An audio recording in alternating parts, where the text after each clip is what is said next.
உங்களுடைய மாவட்டம் என்ன மாவட்டம்? என்னுடைய மாவட்டம் புதுக்கோட்டை மாவட்டம். புதுக்கோட்டை மாவட்டம். உங்க மாவட்டத்தில் உள்ளவங்கலாம் வீரமானவர்களா அன்பானவர்களா? இதுல ரெண்டுமே இருக்கு. ரெண்டுமே கலந்துருக்கு. இதுக்கு ஏதாவது உதாரணங்கள் எதுவும் சொல்ல முடியுமா? அதாவது எங்க மாவட்டமே வந்து அதாவது வெள்ளைக்காரன்ட்டு இருந்து சுதந்திரம் அடைஞ்சதுக்கு அப்புறமும் தனியா ஒரு மாவட்டமா ஒரு சமஸ்தானமா வாழ்ந்த மாவட்டம்.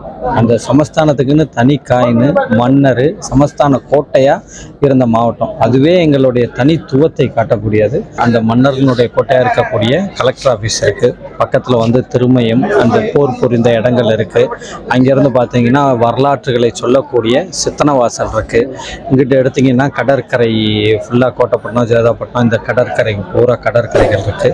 அதில் எல்லாமே வந்து எங்களுடைய புதுக்கோட்டை மாவட்டத்தில் 4 திசையிலையும் சிறப்புகள் நிறைய கொட்டி கிடக்கு. நாங்கள் வந்து விழுப்புரம் மாவட்டம். விழுப்புரம் மாவட்டம். உங்க மாவட்டத்தில் வந்து எல்லாம் வீரமானவர்களா அன்பானவர்களா? நீங்க எப்படி எடுத்துக்கிறீங்களோ அது மாதிரி. அப்படி. ஆமா. சிறப்பு சிறப்பு. உங்க மாவட்டத்தில் சிறப்பான இடங்கள் சிறப்பு ஏதாவது இருக்கா? சிறப்பான இடம் நிறைய இருக்கு.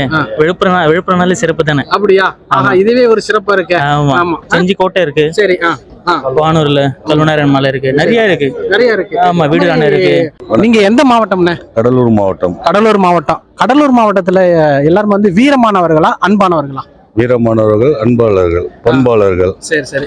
வீரத்துக்கு ஏதாவது உதாரணங்கள் எதாவது சொல்ல முடியுமா? ஜல்லிக்கட்டு, கபடி. உங்க மாவட்டத்துல சிறப்பான இடங்கள் என்னென்ன? வீராணம் ஏரி, கடலூர் துறைமுகம். மகிழ்ச்சிண்ணே, ரொம்ப நன்றி.